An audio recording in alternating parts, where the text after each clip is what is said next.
ام حسبتم ان تدخلوا الجنہ، کہا تم سمجھتے ہو کہ جنت میں یوں ہی چلے جائیں گے؟ تم سے قبل جو لوگ تھے انہیں جھنجھوڑ کے رکھ دیا گیا، یہاں تک کہ وقت کا جو نبی تھا وہ بھی پکار اٹھا مالک تیری مدد کب آئے گی؟ تو پھر ہم نے کہا بس اللہ کی مدد آیا چاہ رہی۔ تو اللہ تعالیٰ نے ابتلا رکھی ہوئی ہے ہر ایک کے لیے، یہ نہیں ہو سکتا کہ دنیا میں آئیں اور ابتلا کے بغیر ہی گزر جائے،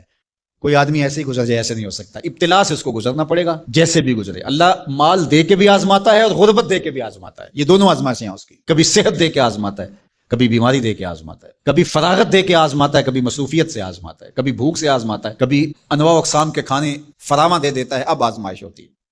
تو آزمائش تو ہے۔ اور حضور علیہ السلام سے حضرت ابو سعید خدری رضی اللہ تعالیٰ عنہ ملنے گئے تو آقا کریم علیہ السلام بخار میں مبتلا تھے، حضور کے اوپر لحاف تھا، کمبل تھا، تو انہوں نے کمبل کے اوپر ہاتھ رکھا تو بخار کی گرمی، جو جسم گرم ہو جاتا ہے بخار سے،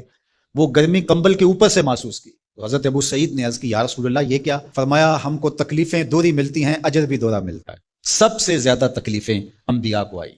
سب سے زیادہ تکلیفیں نبیوں کو پہنچی ہیں، پھر جو نبیوں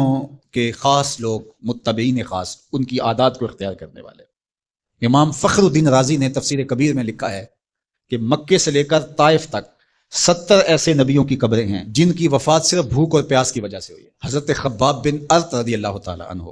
حضور کی خدمت میں حاضر ہوئے، حضور کعبۃ اللہ کی دیوار کے ساتھ بیٹھے ہوئے تھے، کافروں نے اتنے دکھ دیے، اتنی تکلیفیں دی کہ یہ تھوڑے سے پریشان ہو گئے۔ تو آقا کریم نے فرمایا خباب بس گھبرا گئے ہو؟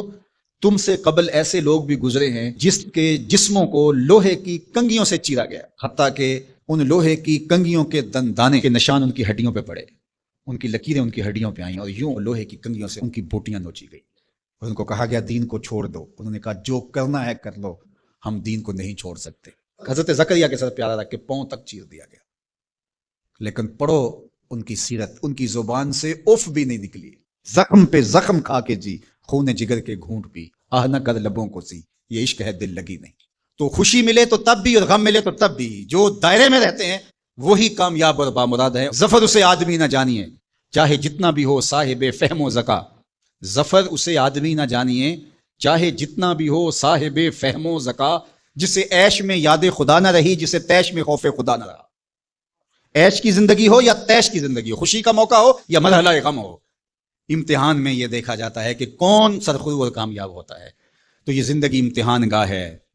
کبھی مال کی فراوانی امتحان، کبھی غربت امتحان، کبھی پھلوں کی کثرت امتحان، کبھی پھلوں کا لٹ جانا امتحان، کبھی اولاد کی کثرت اور فرما بردار اولاد نصیب ہو جانا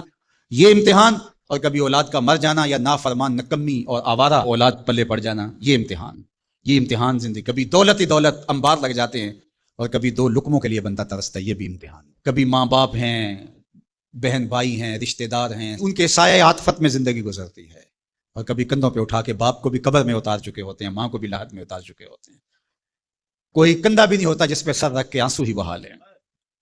وہ لمحے بھی ہوتے ہیں، وہ گھڑیاں بھی ہوتی ہیں، وہ بھی گھڑیاں ہوتی ہیں۔ تو اللہ بندوں کا امتحان لیتا ہے، دے کر کے بھی اور لے کر کے بھی۔ اب کون ہے جو دونوں مرحلوں میں شکریہ ادا کرتا ہے؟ جو اللہ کے بندے ہوتے ہیں وہ کبھی بھی اللہ کی رضا کے دائرے سے باہر نہیں نکلتے، ان کے دو ہی رنگ ہوتے ہیں، کبھی شکر کرتے ہیں، کبھی صبر کرتے ہیں، نہ ملے تو صبر کرتے ہیں، مل جائے تو شکر کرتے ہیں، اور پھر